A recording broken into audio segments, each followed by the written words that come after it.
Ninaungwa mkono na ninaungwa mkono na viongozi, naungwa mkono na wanachama, naungwa mkono vile vile na wengi tu ambao sio wanachama. Huu uchaguzi unafuatiliwa na nchi nzima, unajadiliwa na kila Mtanzania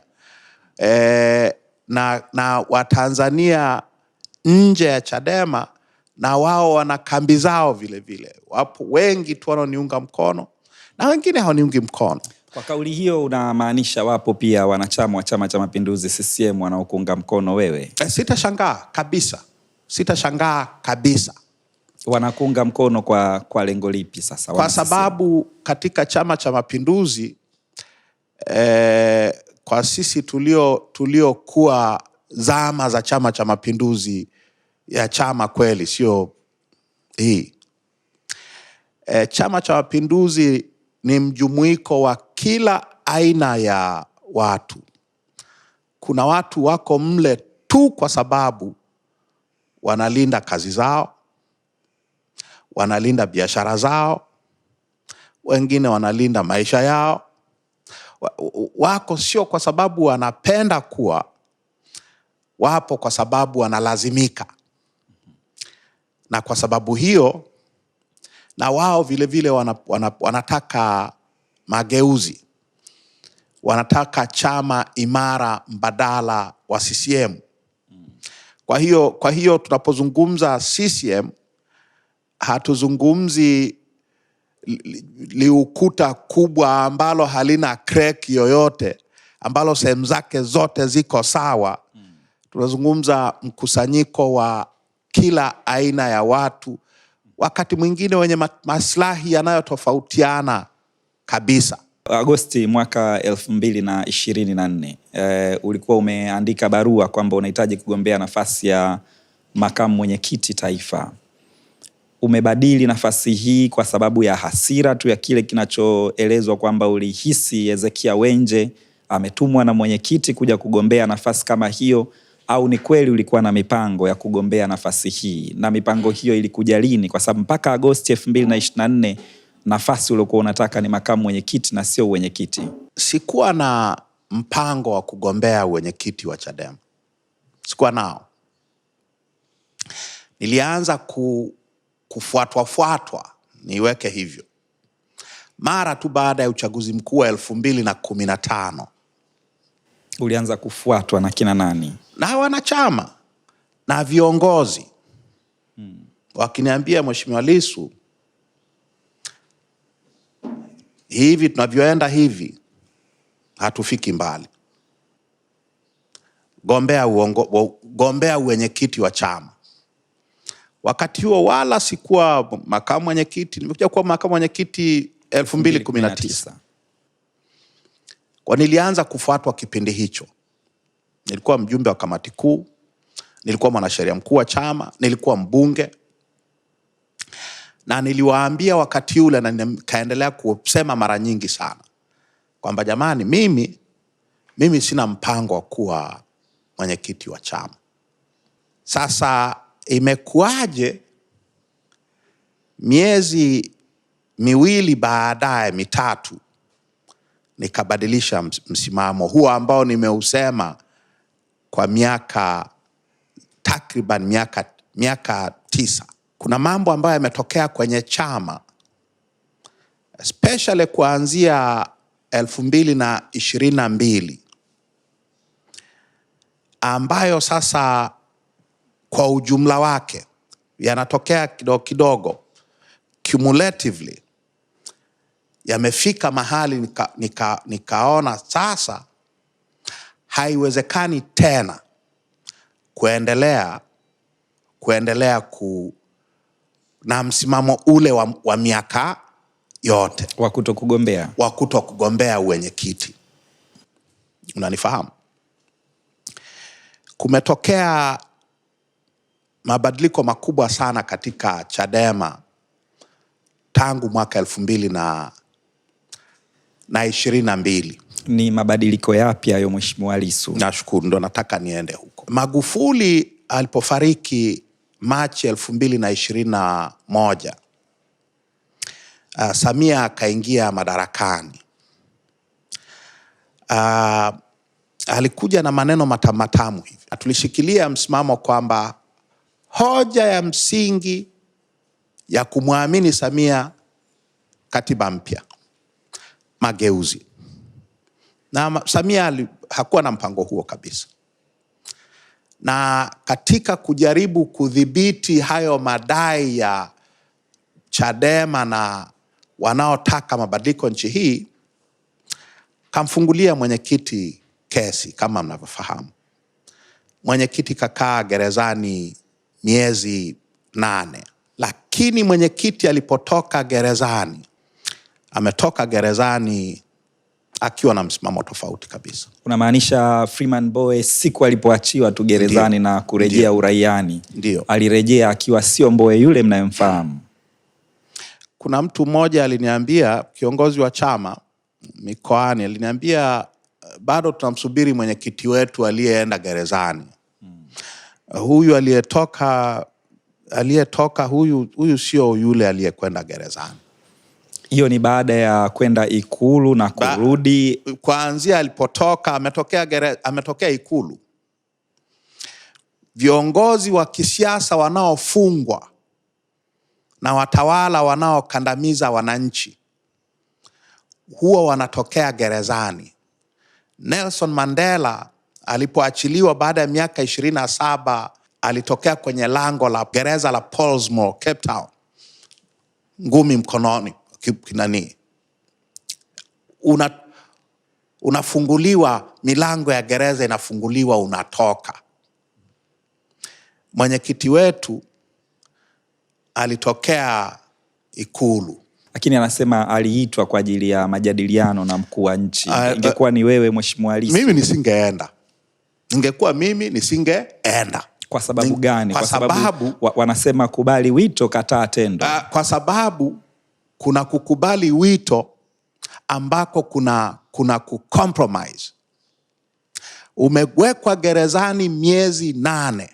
Dunia nzima, sehemu kubwa ya dunia na nchi imerali nyuma yako, inakuunga mkono, sababu unaonewa. Halafu siku unaachiliwa, huzungumzi na yeyote kati ya hawa ambao wamekupigania ukiwa gerezani. Unaenda kwanza kuzungumza na yule aliyekuwa anakuonea.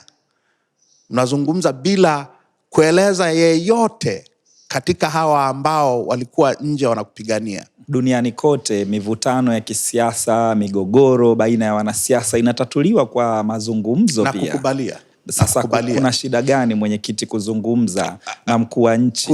Hakuna shida ya kuzungumza, kuna shida ya namna ya kuzungumza. Mimi nilikutana na Rais Samia tarehe 17 Februari 2022, mwezi na nusu kabla mwenyekiti hajatokea gerezani Ikulu. Nilikuwa uhamishoni. Samia amekuja Ubelgiji kwa ajili ya mkutano wa wakuu wa Afrika na wa Ulaya. Kanitumia ujumbe, taka tuonane. Nilichofanya, pigia simu katibu mkuu John Mnyika. Nikamwambia, kaka, rais anakuja hapa, amenitumia ujumbe, anaomba nionane naye tuzungumze. Nipeleke ujumbe gani? Nafikiri ni jambo jema hili, tukazungumze nini. Na tukakubaliana na katibu mkuu, hoja zetu ni nini, hoja za kwenda kumzungumza rais ni nini. Unanifahamu? Nikaenda kuzungumza naye kwa sababu najua wanafanya propaganda sana. Nilipotoka tu, kitu cha kwanza kutoa taarifa kwa umma kwamba tumezungumza na rais na nimepeleka hoja zetu ni hizi, nimemzungumza haya. Unanifahamu? Lakini nilianza kwanza na nini? Na kushauriana na kiongozi mkuu wa chama aliyekuwa Tanzania. Freeman Mbowe mnasema amebadilika, lakini hamuelezi ni yapi hasa ambayo amebadilika baada ya kutoka gerezani. Yeye mwenyewe anasema alivyo ndivyo alivyo miaka yote, ni mtu wa kuangalia nyakati na majira na kuamua jambo kulingana na wakati uliopo, si mtu wa kuwa na msimamo unaodumu. Anabadili msimamo kulingana na mazingira. Ni lipi ambalo mnaona Mbowe amebadilika? Kwani mimi sijabadilisha msimamo kwenye kugombea? Si nimebadilisha msimamo. Kwa kubadilisha msimamo sio issue. Issue ni unabadili kwa masuala gani? Msimamo ambao umebadilisha kubwa sana, msimamo wake juu ya Samia na CCM. Ule msimamo aliokuwa nao kabla ya kukamatwa, kabla ya tarehe 21 Julai 2021 wa kuongoza mapambano ya kudai katiba mpya, bado unauona. Lakini mlizunguka pamoja kwenye mikutano mkishambulia Chama cha Mapinduzi na serikali yake. Sawa, najusema ulikuwa huridhiki na anavyozungumza. Wewe wananchi wengi wanadhani amebadilika sana. Amemsifia sana Samia sana, kwa namna ambayo watu wanadhani, na mimi nafikiri haikustahili. Tumempa Samia tuzo ya maridhiano miezi miwili kabla hawajakataa mapendekezo yetu yote juu ya maridhiano. Tumesha mzawadia zawadi ya maridhiano. Kwani zawadi hiyo ilitolewa na Freeman Mbowe au baraza la wanawake wa Chadema? Walijadili lini? Waliitengeneza wapi? Hiyo habari ya tuzo ya maridhiano ilijadiliwa kwenye kikao gani cha BAWACHA? Ilijadiliwa kwenye kikao gani cha kamati kuu ya Chadema? Wewe unaona ni Mbowe ndiye aliyeagiza itolewe? Ilitoka, hakuna, labda tueleze, manake mimi nafahamu katibu mkuu wa chama anasema aliona ikitolewa pale ukumbini. Hakujua hata yeye.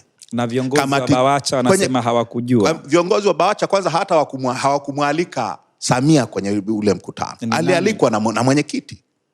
Alialikwa na mwenyekiti, ndio akaja akatuambia kwenye kamati kuu. Tuweke unafanya jambo alafu unakuja kufanya nini? Ili tukukane hadharani, tuonekane wahovyo. Kwa amebadilisha msimamo. Kila mtu anajua hivyo. Kauli zake za hadharani, mkutano wa hadhara Mwanza, mkutano na Watanzania waishio Marekani baada ya ule mkutano wa hadhara wa Mwanza, na kauli zingine na matendo na body language tu, amebadilisha msimamo. Unaona? Lakini kwa hiyo nachotaka kusema sasa, na haya yameanza mara tu baada ya kutoka gerezani. Umekuwa ukilalamika kwamba kwenye chaguzi za Chadema za ndani kuna fedha chafu ama kuna fedha nyingi ambayo hujawahi kuiona kwenye miaka yote. Umechunguza kubaini fedha hiyo inatoka kwa nani na inatolewa na nani kwenda kwa nani, kwa lengo lipi? Nimesema inatolewa na nani? Si nimesema imetolewa kwenda kwa nani? Kwa watu wa Chadema. Kama kina nani? Kaka, uko tusiende. Nachotaka kusema ni kwamba uchaguzi huu kumekuwa na fedha nyingi sana ambazo wala sio za Chadema. Lengo la fedha hizo ni lipi? Ni kuhakikisha kwamba Chadema inakuwa na msimamo wa aina fulani, inakuwa na viongozi wa aina fulani. Msimamo huo ni msimamo legelege dhidi ya dola, ndicho unachomaanisha? Kabisa. Chadema isiyokuwa na nini, isiyokuwa na siasa ngumu kama za miaka ya nyuma. Sasa wewe unagombea wenyekiti na John Heche ametangaza kugombea umakamu mwenyekiti. Msiposhinda uchaguzi, maana yake Chadema itakuwa chini ya viongozi ambao ni washirika wa CCM. Ndivyo unavyomaanisha? Nafikiri Chadema itakuwa ya aina tofauti na Chadema ambao wananchi wametokea kuifahamu, kuipenda na kuiunga mkono. Itakuwa ni Chadema iliyokengeuka. Itakuwa ni Chadema inayoimba maridhiano wakati wananchi wanaumia. We utakuwa na sababu yoyote ya kuendelea kubaki kwenye chama cha namna hiyo? Nitakuwa mwanachama, nitaendelea na mapambano kama mwanachama. Kwa nini unabaki kwenye chama cha namna hiyo? Kwa sababu najua mamilioni ya wanachama wa Chadema na wafuasi wa Chadema wanataka mabadiliko. Kwa nitaendelea na mapambano ndani ya chama. Hahami mtu hapa. Ni kitu gani kikitokea ndicho kinaweza kikasababisha wewe ukahama Chadema? Kifo, inna lillahi wa inna ilaihi rajiun, sio? Au kufukuzwa. Manake naona wanatoa kauli hivi kwamba ngoja tumalize uchaguzi. Ngoja tumalize uchaguzi. Tukishinda tutamshughulikia. Kwa hayo ni mawili. Lakini kwamba mimi kuna watu wanaota ndoto fulani wanaota ndoto kwamba mimi nitaenda CCM mimi. Lakini kama Chadema itakuwa imekengeuka na ina viongozi ambao unatilia shaka uadilifu wao, kuna haja gani ya kuendelea kubaki kwenye chama hicho badala ya kutafuta jukwaa lingine? Kama nilivyosema, kuna wanachama kwa mamilioni, kuna wafuasi kwa mamilioni, kuna Watanzania kwa mamilioni wanaotaka mabadiliko ndani ya Chadema na wanaotaka mabadiliko katika siasa na utawala wa nchi hii. Kwa maana hiyo mtabaki Chadema ili kuendelea kushinikiza kuondoa viongozi. Sasa kuleta mabadiliko ndani ya Chadema na kuleta mabadiliko katika nchi hii. Sasa kama mtakuwa wana Chadema mnaopambana na viongozi wa Chadema, hicho chama sikitakuwa kimetawanyika, Mheshimiwa Lissu? Hapana. Mtaishije mkipambana wenyewe kwa wenyewe? Tunapozungumza mapambano ya fikra. Kwani Mheshimiwa Lissu, ni nini kilikufanya ukahama NCCR Mageuzi, na kwa nini hicho ulichokiona NCCR kikitokea Chadema huwezi kuhama? Sijawahi kuulizwa hili swali na nafikiri ni swali muhimu ili ile rekodi yangu ya historia yangu ya kisiasa katika macho ya umma angalau iwe timilifu. Nilijiunga na NCCR Mageuzi mwaka 94 na nikawa mgombea ubunge 95. 95 hiyo nikaenda kusoma Uingereza. Nilivyorudi nimekuta NCCR niliyoiacha nyuma imesambaratika. Kwa sikurudi tena, kwa sababu hiyo NCCR niliyoiacha mimi, niliporudi chama kilikuwa kimesambaratika. Lakini chama kilikuwepo, kulikuwa na mafungu na katika hayo mafungu sikuona ipi hasa ni NCCR ambayo nilikuwa wewe hukuwa upande wa Agostino Mrema wala upande wa Mabere Marando? Sikuwa upande wa Mabere Marando au Agostino Mrema. Kwa nikarudi mtaani. Ukaachana na siasa? No, sikuachana na siasa. Siasa ni maisha. Mimi sijawahi kuacha siasa. Nitaacha siasa nikifa. Ni kweli kwamba wewe ndio mwanasheria uliowaongoza wajumbe wa kamati kuu ya Chadema kubadili katiba yao na kuondoa ukomo wa uongozi, kwamba mtu akae kwenye nafasi kwa kipindi chochote ambacho wanachama wataamua, kwa sababu inaelezwa hivyo kwamba Lissu ni miongoni mwa waliotuongoza sisi kubadili katiba ili isiwe na ukomo, na tunamshangaa sasa hivi anaposema anahitaji ukomo. Hilo ni swali muhimu. Katiba yetu imebadilishwa mwaka 2006. Mimi nimekuwa mwanachama 2004. Kwa miaka miwili nikiwa mwanachama na mkurugenzi wa sheria na katiba, katiba ikabadilishwa. Swali ni je, kwa sababu nilihusika kuiumba, nikisema kuna matatizo fulani kwenye huu uumbaji wetu, kuna matatizo ambayo yamejitokeza kutokana na mabadiliko ya hali halisi ya chama na ya nchi. Nikisema hivyo, inakuwa ni dhambi kiasi gani? Si dhambi, lakini tatizo linakuja, hujawahi kusema jambo hili kwenye vikao vyovyote vya chama. Umekuja kusema baada ya kutaka kugombea wenyekiti, ndio unaibua hoja hii. Na hiyo ni dhambi kiasi gani? Unaonekana unataka katiba ibadilishwe kwa maslahi yako binafsi badala ya maslahi ya chama. Asante. Tuzungumze hiyo ya maslahi yangu binafsi. Kukiwa na ukomo wa madaraka, huo ukomo hautanihusu mimi. Kusaidia kumwondoa Freeman Mbowe. Utanihusu mimi, utahusu wengine wote. Mimi nimesema katika maeneo yanayohitaji kubadilishwa, kama nikiwa mwenyekiti, ni kurudisha ukomo wa madaraka katika uongozi wa chama. Maana yake ni nini? Maana yake ni kwamba mtu wa kwanza atakayeathirika na huo ukomo ni mimi. Lakini unaona ukomo huo utakifaidishaje chama? Kwa sababu utaondoa fursa wanasema utaondoa fursa kwa viongozi wazuri wa chama kuendelea kukisaidia chama. Na utatengeneza fursa kwa viongozi bora kuwa viongozi. Ukiwa kama huna ukomo, kama hakuna ukomo, maana yake ni kwamba ukiwa na kiongozi mbovu, uwezekano wa kuendelea naye ni mkubwa sana, kwa sababu hakuna kizingiti. Lakini wenzako wanasema uongozi wa upinzani ni kazi ngumu sana, na kuna uhaba wa watu ambao wanaweza kushika nafasi za kiuongozi upinzani. Ndio maana kutokuwepo kwa ukomo linakuwa jambo jema. Wewe hulioni hili? Ukisema kuwa kazi ya upinzani ni ngumu sana, niulize mimi sio wa kuambiwa ugumu wa upinzani.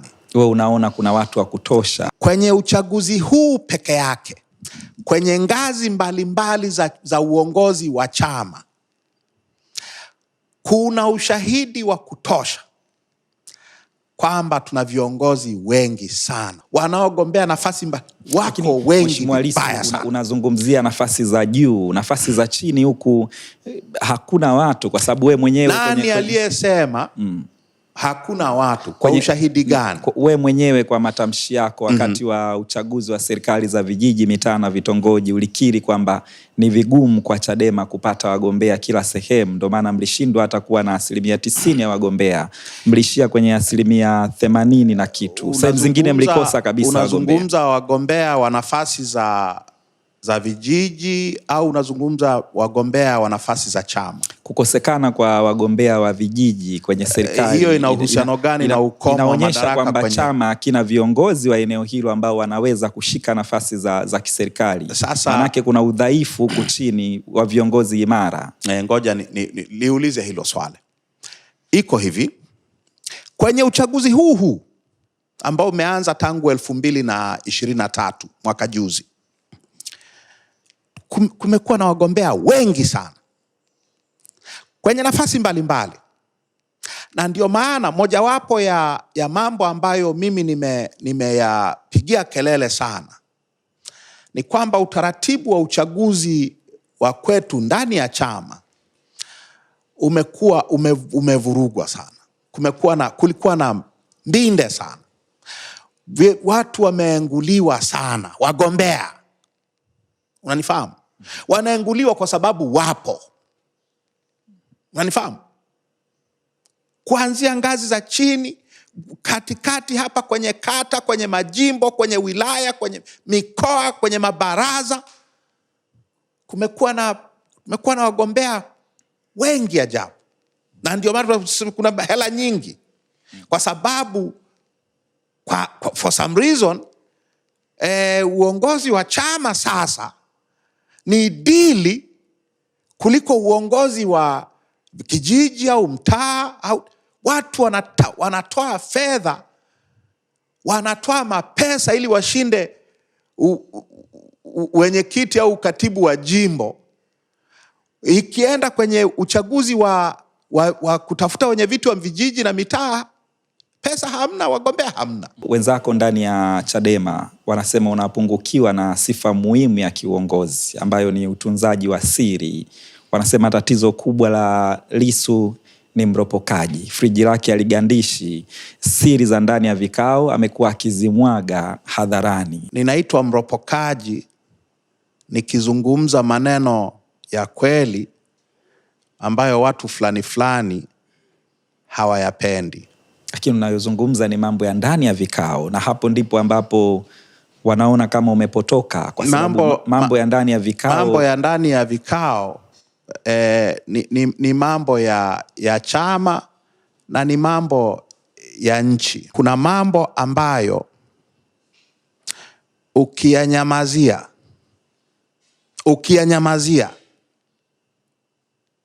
basi unakuwa ni msaliti kwa chama na msaliti kwa wananchi wa nchi hii. Na ni mambo gani ambayo mimi nimeyaropokea? Maridhiano. La kwanza, maridhiano. Na nilichokisema ni nini? Tunadanganywa.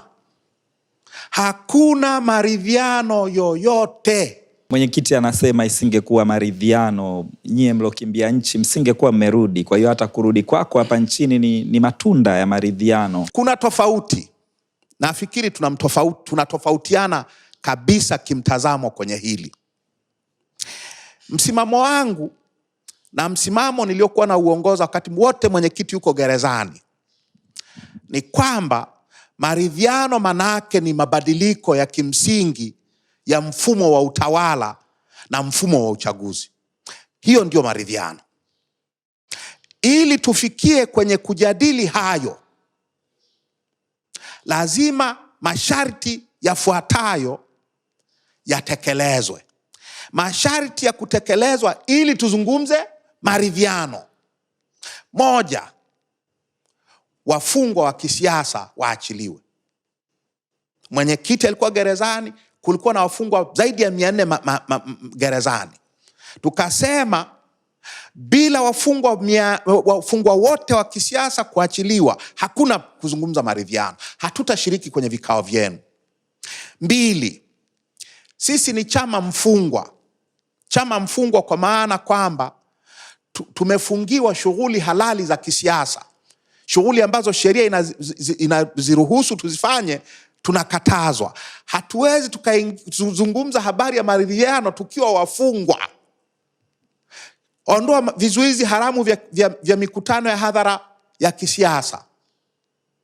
3, kulikuwa na makesi ya kila aina dhidi ya watu wetu kila mahali. Futa kesi zote za kisiasa. Ya 4, rudisha mchakato wa katiba mpya. Ya 5, ondoa hao bunge haramu 19 mliowapeleka bungeni kwa jina la chama chetu. Hayo yalikuwa masharti ya maridhiano.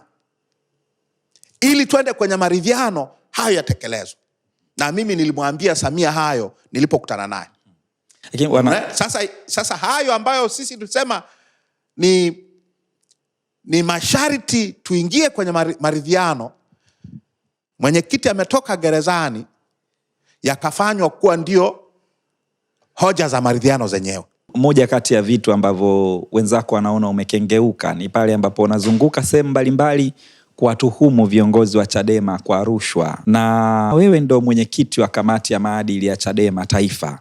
Hujawahi kuitisha hata kikao kimoja cha kumwita mtu yoyote ili akahojiwe kwenye kamati yako ya maadili, lakini umekuwa ukizunguka huku kutuhumu watu. Katafute hiyo video clip ya mkutano wangu wa hadhara wa Iringa, halafu uje uniambie nilimtuhumu nani.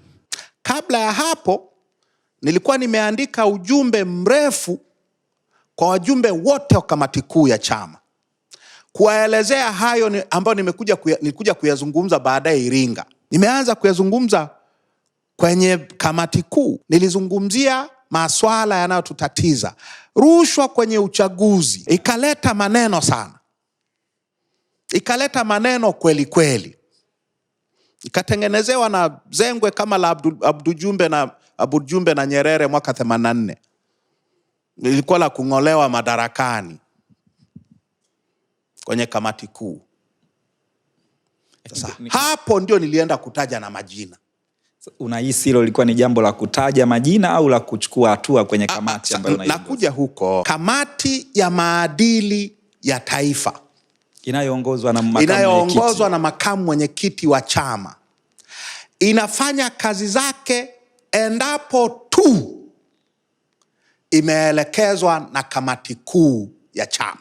Haiwezi kuanzisha shauri lolote. Haiwezi ikaanzisha shauri yenyewe, kwa sababu ni kama tume ya uchunguzi inapelekewa malalamiko, inapelekewa jambo la kuchunguza na inapelekewa na kamati kuu peke yake. Hilo la kwanza. La pili, hawawezi wakanipa maelekezo hayo mimi, kwa sababu mimi ndiye niliyetoa hizo tuhuma. Kwa hizi hoja hizi mwenyekiti wa kamati ya maadili hajafanya, ni hoja za kuokoteza. Bado nazungumza na Tundu Lissu. Endelea kukaa hapo hapo kwa sababu mazungumzo yetu yapo katikati. Tunaenda break fupi, alafu tukirudi mimi na Tundu Lissu bado tutakuwa tunazungumza masuala mbalimbali ambayo yanaendelea kwenye nchi na ndani ya Chama cha Demokrasia na Maendeleo. One on One with Charles William. Unasema unataka kufanya mabadiliko kwenye nafasi ya wenyekiti wa Chadema Taifa, lakini wenzako wanasema umeshapewa nafasi mbalimbali za kuongoza chama huku chini, ikiwemo wenyekiti wa kanda ya kati, na hakuna chochote kilichofanyika. Badala yake kazi ilikushinda na ukajiuzulu wenyekiti wa kanda ya kati. Ni kweli kuna kipindi fulani niliteuliwa, wala sikuchaguliwa kuwa na uchaguzi kama huu. Niliteuliwa kuwa mwenyekiti wa kanda, ndio zilikuwa zinaanza hivi. Kipindi hicho nafikiri kama sikosei ni 2015-16 hivi. Tumetoka kwenye uchaguzi, wabunge wetu waliochaguliwa wamefunguliwa makesi kila mahali. Wamefunguliwa makesi ya uchaguzi kila mahali. Karibu 2016 yote nimeitumia na hangaikia hizi kesi za nini za wabunge. Cecil Mwambe Ndanda, Kubenea Dar es Salaam, marehemu Mwalimu Bilago Kigoma. Nilikuwa na makesi, sikuwa nahudhuria hata vikao vya bunge kwa sababu nilikuwa na makesi ya ajabu ya wabunge wetu. Kwa hiyo ukweli ni kwamba sikufanya kazi yoyote ya mwenyekiti wa kanda yoyote ambayo naweza nikaikumbuka, kwa sababu nilikuwa na huu mzigo wa kutekina jua kali wa Kilombero na wengine. Nilikuwa na makesi mengi ajabu. Mimi ndio mwanasheria mkuu wa chama. Mimi ndio nimeshughulika na kesi zote za chama kuanzia mwaka 2005. Kuanzia kesi za kina Dr. Slaa. Unanifahamu?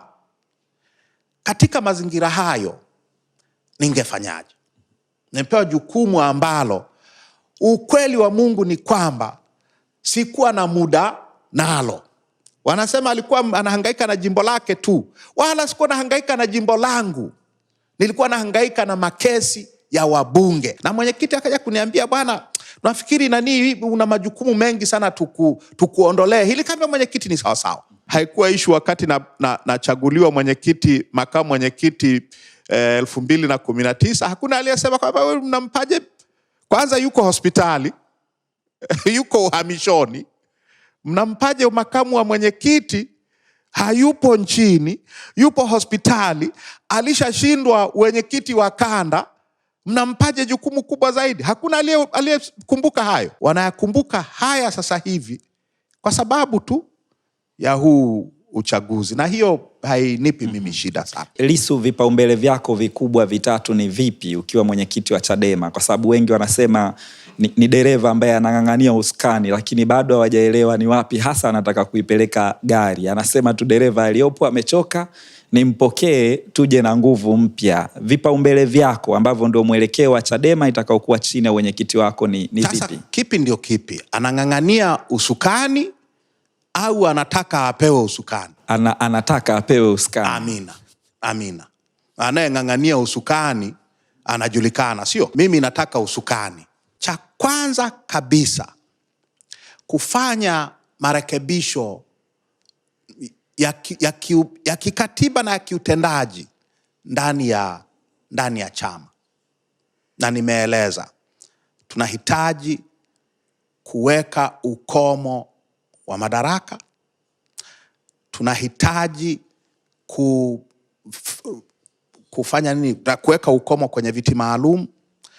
Tunahitaji kutengeneza utaratibu mpya na bora zaidi wa chaguzi zetu za ndani ya chama. Kumekuwa na mambo ya ajabu sana ambayo mimi nimeyaona hii miaka miwili ambayo tumefanya chaguzi. Tunahitaji kufanya marekebisho makubwa ya kiutendaji katika secretariat na nje ya secretariat. Tunahitaji kuboresha chama. Tunahitaji kuboresha masuala yanayohusu fedha na rasilimali za chama. Tumepeleka majukumu mengi sana ya kiutendaji ya chama kwenye ngazi za chini, za kanda, za mikoa, za wilaya, za majimbo, za chini zaidi. Kazi kubwa ya chama inafanyika kwenye ngazi hizo. Lakini kwenye swala la fedha na rasilimali, bado udhibiti mkubwa wa fedha na rasilimali uko kwenye makao makuu. Tuje nje ya chama. Tunahitaji kurudi kwenye mapambano ya mageuzi. Tunahitaji kurudi kwenye mapambano ya katiba mpya, ya mfumo huru wa uchaguzi, ya utawala, ya nchi mpya. Ukisema unahitaji kurudi kwenye mapambano yapi unayomaanisha? Mapambano ya kudai katiba mpya. Kwa njia zipi? Kwa njia za kidemokrasia. Maandamano, nguvu ya umma. Unaamini maandamano peke yake yanatosha kufanya katiba mpya ipatikane? Umesema peke yake, wala sio peke yake. Hakuna njia moja peke yake inayotosheleza. Nguvu ya umma, maandamano, mapambano kwenye uwanja wa kidiplomasia ndani na nje ya nchi. Lakini wenzako wanasema unataka uanzishe maandamano yatakaozua vurugu, baadaye ukimbilie nje ya nchi, kwa sababu hata familia yako yote umeiacha huko. Hapa ni kama upo na begi lako tu tayari kwa kuondoka kama hali ikichafuka. Hapa ni nyumbani kwangu. Nimekaa hapa miaka 27. Huu ni mwaka wa 28. Nilienda nje nikiwa nusu mfu. Nilipoondoka mara ya pili, watu wanajisahaulisha tu kwamba ilishatoka amri ya Magufuli nishughulikiwe. Ukifa, safari yako ya duniani imeisha. Kama ulikuwa unapambana, mwisho wa mapambano yako ndio huo, umekufa. Ukiishi, una uwezo wa kupambana siku ya pili. Lakini umerudi kupambana, lakini familia hujairudisha. Mke wangu anasema hivi, baada ya risasi zote hizo zilizokupiga wewe, mimi sina amani tena na hiyo nchi. Nani anayeweza kumlaumu huyu mama? Wanangu anasema hivi, baba, tulipokuja hospitali Nairobi, ulikuwa na sura ya maiti. You had a deathly look. Nani anayeweza kuwalaumu hawa watoto? Nani anayeweza kuwalaumu? Nani ambaye amepitishwa walikopitishwa wao anayeweza kuwalaumu kwamba wanakula bata Ulaya na Marekani waliko? Wanangu wako Marekani, wanasoma. Kwa maana hiyo familia imekutenga kwamba wewe endelea na mambo yako, sisi tuache huku. Hawanielewi, sio wamenitenga, hawanielewi. Wanasema wewe baba, wewe ni mtu wa aina gani? Umepitishwa kwenye yote hayo, bado unarudi huko. Sasa mimi nimerudi, lakini nani anayeweza kuwalaumu kwa kuto kurudi, kwa kuogopa kurudi? Nani anaweza kuwalaumu? Hawa ambao wanasema baba, ulikuwa na sura ya maiti tulipokuja kuona Nairobi. Kwa maneno haya maneno haya ya aina hiyo ni maneno yanayosemwa na watu ambao hawajawahi kupitia walichopitia familia yangu. Mimi niko hapa, twendeni kwenye mapambano. Unasema kwamba unataka fedha zisiwe zinabaki makao makuu, ziwe zinashuka chini. Fedha zikibaki makao makuu, unahisi kuna matumizi mabovu ya fedha au ubadhirifu? Manake fedha kubaki makao makuu, chama kinachosema ni kwamba kuna chanzo kidogo cha mapato. Fedha zilizopo ni ndogo, hata ukisema ushushe chini, wanatoa mfano labda pengine kila tawi linaweza likapata shilingi 500. Ngoja nikupe mfano tunachokizungumzia hapa. Si mnaona tunaenda kwenye operesheni mbalimbali za chama nchi nzima, tunatembea nchi nzima, tunaenda kanda ya magharibi, Kigoma, Katavi, Tabora, wapi. Unatoka na maafisa wa chama makao makuu wanaoenda kulipia majukwaa ili nifanye mkutano Kasulu, au nifanye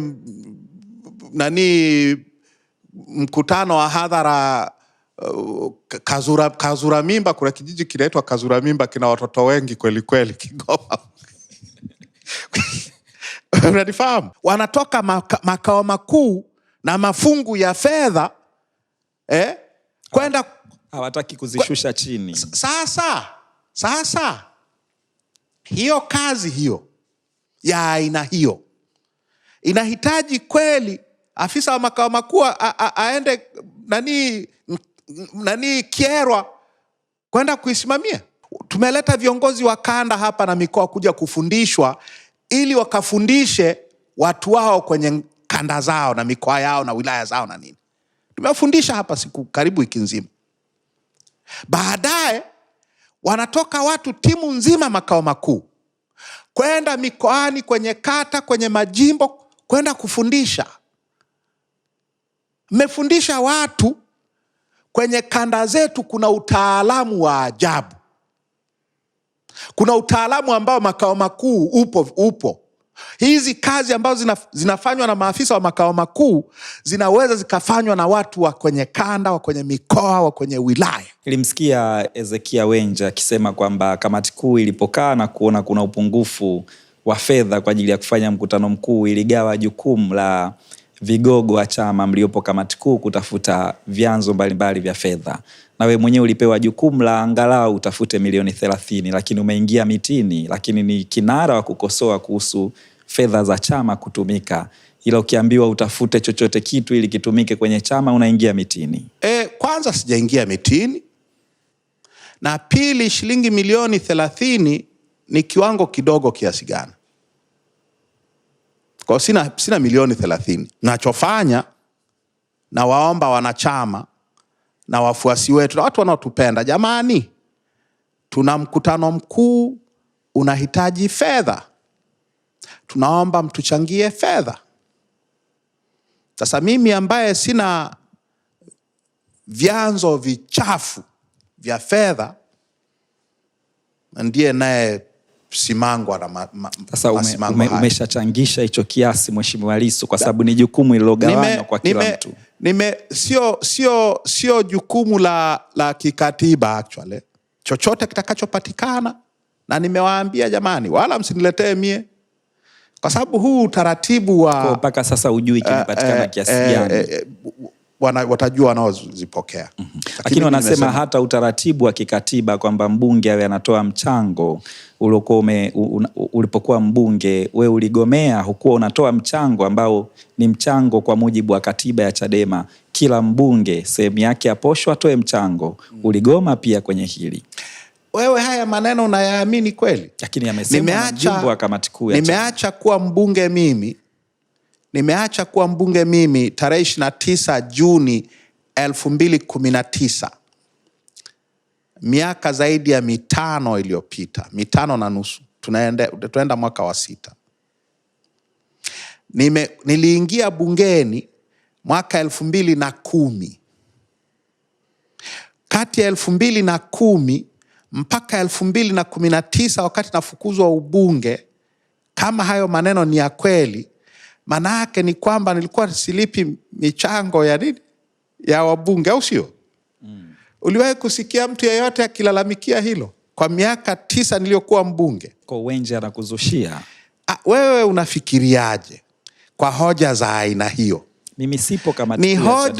Ni hoja za watu ambao wanashindwa kujibu hoja za msingi za uchaguzi huu. Huyu Lissu hafai kuwa kiongozi hata kidogo. Lakini makamu mwenyekiti, mmemchagua kuwa makamu mwenyekiti akiwa hospitalini Ulaya, akiwa uhamishoni. Amekuwa kwenye kamati kuu ya chama kama mkurugenzi wa sheria na baadaye mjumbe kamili wa kamati kuu kwa miaka 20. Hii habari kwamba hafai kabisa, mmeijua lini? Kama mmeijua aliposema nagombea uwenyekiti, ni hoja yenye mashiko kiasi gani?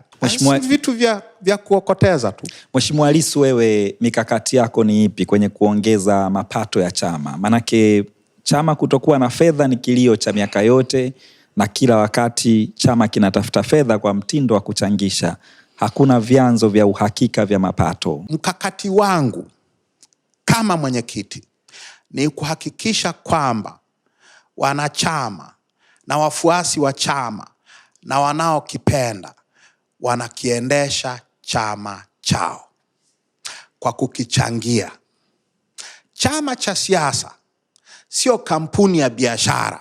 Unaridhika na jinsi ambavyo sasa hivi chama kinakusanya na mapato ya chama? Siridhiki. Lakini kusema kwamba tutaacha kuwa chama cha siasa, tufanye biashara, tupate pesa, tuendeshe siasa, hiyo sio chama cha siasa.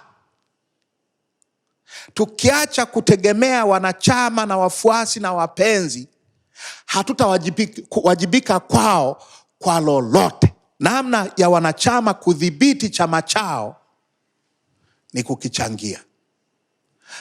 Na ndio maana tunaambiwa sasa, huyu anafaa kwa sababu ametoa mabilioni ya fedha zake kwa ajili ya chama. Unamzungumzia Mbowe? Simzungumzii Mbowe, nasema maneno yanayozungumzwa. Mabilioni.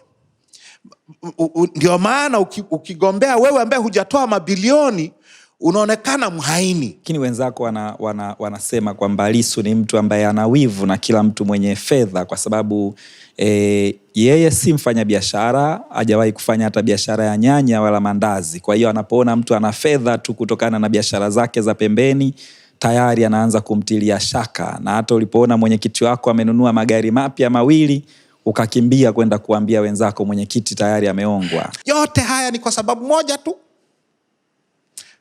Nimesema nagombea uwenyekiti na nimezungumza hoja. Hakuna anayejibu hizo hoja kwa nani yoyote ya maana. Wanakimbilia kwenye hivi vitu vya nini? Vya kuokoteza hivi. Ni vya kuokoteza tu. Miaka 5 iliyopita hakukuwa na hoja kwamba Lissu ana wivu na watu wenye fedha. Haikuwepo. Miezi michache iliyopita haikuwepo. Wanasema Lissu ambaye hajawahi kuwa na uzoefu hata wa kubuni vyanzo vyake vya mapato yake mwenyewe, hawezi akabuni vyanzo vya mapato ya chama kikubwa kama hiki, kwa sababu ye mwenyewe anaishi maisha kwa kubangaiza. Hii nchi asilimia nafikiri 95 ya Watanzania wanaishi kwa maisha ya kubangaiza. Ukiwemo wewe Lissu. Nikiwemo mimi. Sijawahi kusikia kwamba ni kosa kwa mujibu wa sheria yoyote ya nchi hii. Sijawahi kusikia hiyo. Sijai kusikia kwamba kuna kukosesha sifa ya kuto kushikilia nafasi yoyote ya uongozi katika chama au katika nchi. Huyu Lissu unayemzungumzia hivyo ni makamu mwenyekiti wa chama, amekuwa mbunge wa kuchaguliwa kwa vipindi viwili. Huyo Lissu unayemzungumzia hivyo amekuwa rais wa chama cha mawakili wa nchi hii. Huyo Lissu unayemzungumzia hivyo amepata tuzo ya kimataifa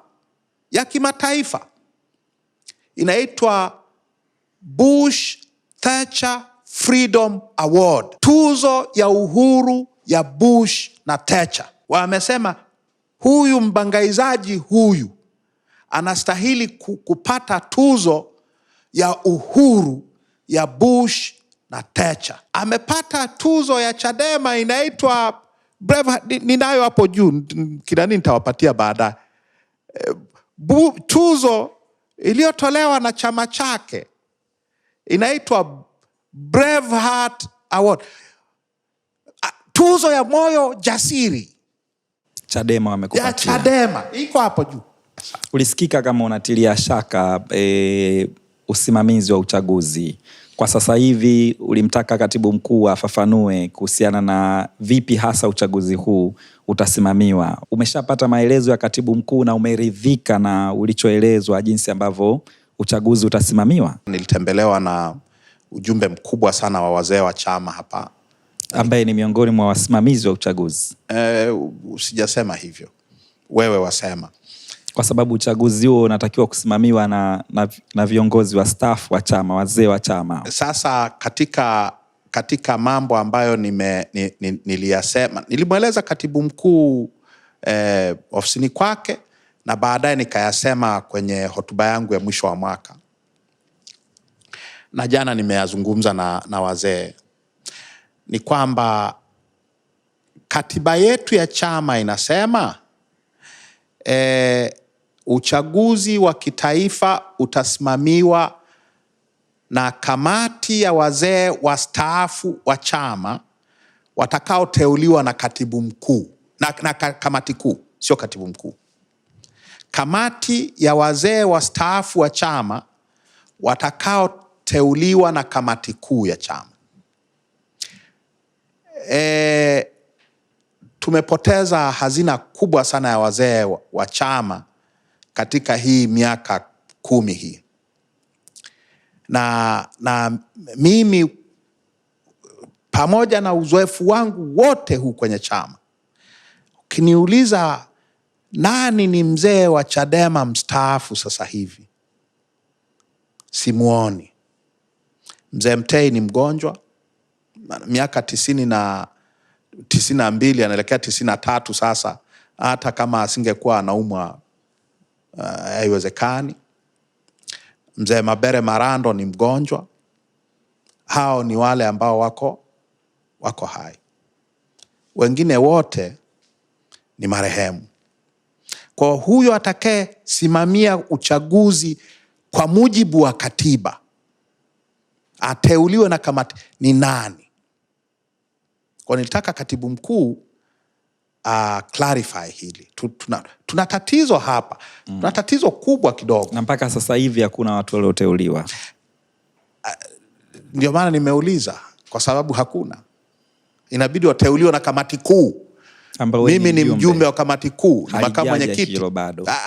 Tujafanya nini? Sasa kila mtu anazungumza tarehe 21. Bila kujulikana. Atakaye simamia tarehe 21 ni nani? Ni nani?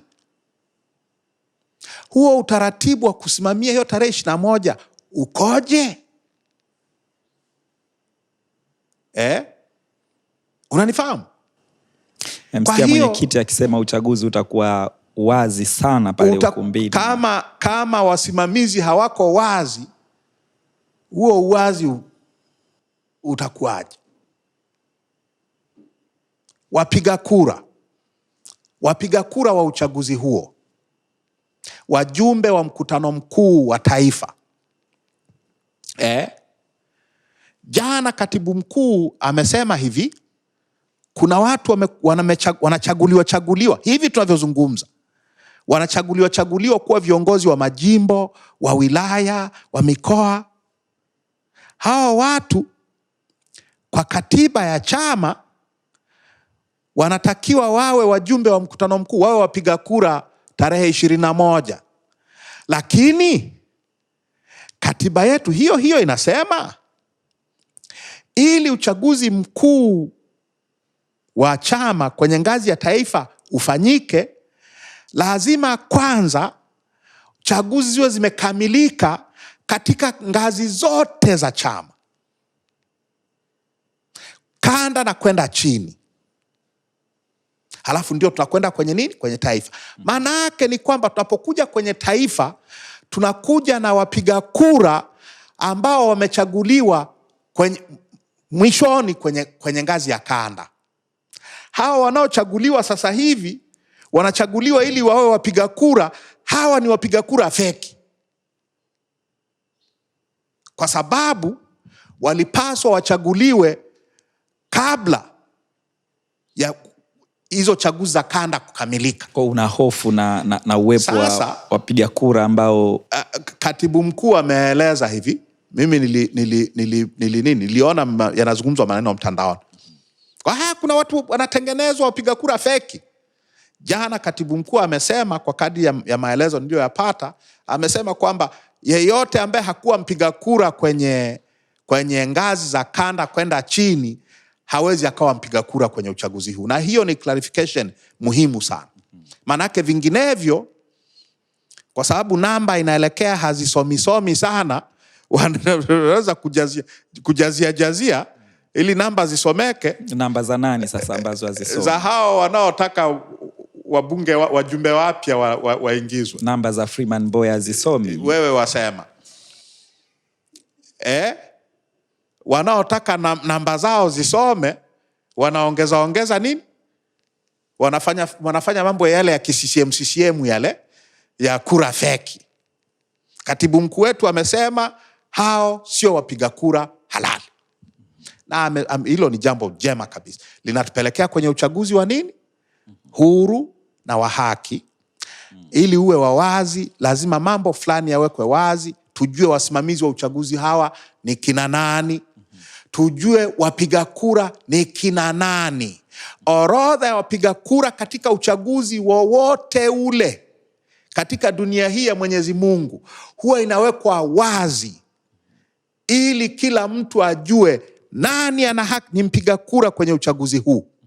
Tunataka orodha ya wapiga kura wa uchaguzi huu unaokuja itolewe hadharani kabla ya uchaguzi. Ijulikane nani anatakiwa kuwemo, nani hatakiwi kuwemo.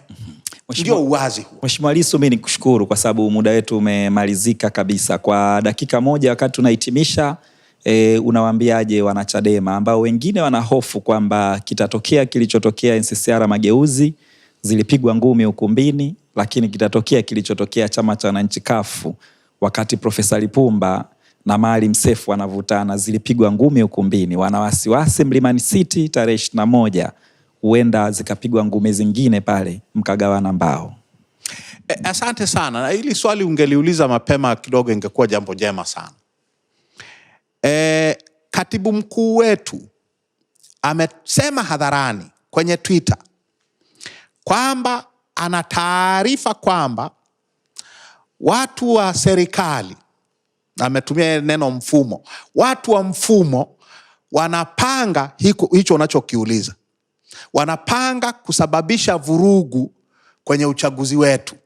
Watu wapigane ngumi, wagawane mbao kama unavyosema, halafu waseme Chadema wanafanya nini? Wanapigana. Hiyo ni kauli ya katibu mkuu. Na mimi nikapendekeza, kwa sababu ya uzito wa jambo hili, namna ya kuzuia uhuni wa aina hiyo. Namba 1, hakikisha asiyekuwa mpiga kura au mgombea haonekani ukumbini.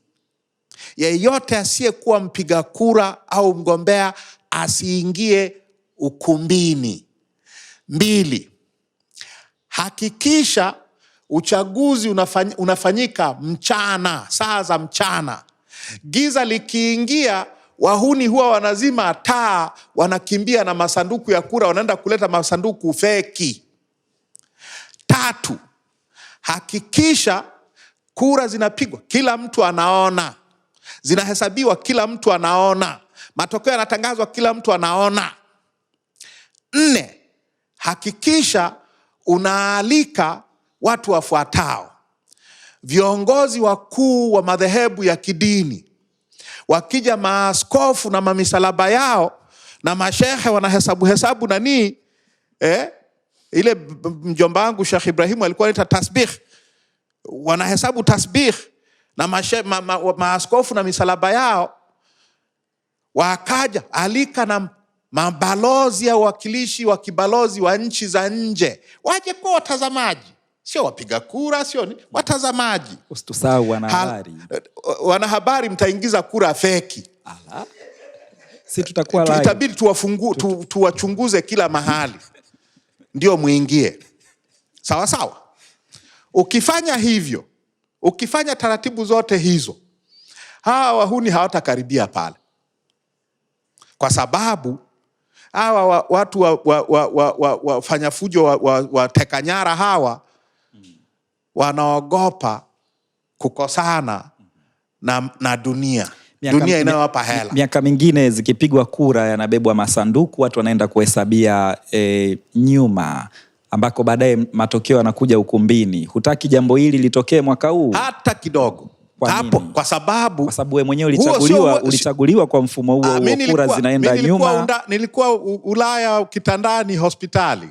Sijui yaliyotokea huko. Kwa nataka sanduku libaki ukumbini na watu wahesabu pale. Pale. Na tumefanya hivyo actually kwenye chaguzi za kanda. Mimi nimeshiriki kwenye chaguzi 2 za kanda za mkoa. Kura zinapigwa pale, kila mpiga kura anapewa karatasi yake, anapiga, anatumbukiza pale, anarudi. Watu wote wanamuona. Sawa sawa. Ukipeleka kule ndani kwenye chumbani kwenda kuhesabia kule, mtaenda kufanyiwa magendo ya ajabu. Na huo hautakuwa uwazi. Kila kitu kifanyike uwazi. Na vyombo vya habari baada ya kuwa tuwapiga pection, tutawaruhusu mrushe live. Tukifanya hivyo, uchaguzi utakuwa huru, utakuwa wa haki, utakuwa wa wazi. Na hakutakuwa na vurugu, kwa sababu nani atakaye diriki kuwafanyia fujo maaskofu na mashehe na kina mufti na mabalozi wa nje? Kwenye uwazi huo utampongeza Mbowe akikushinda? Tampongeza kabisa.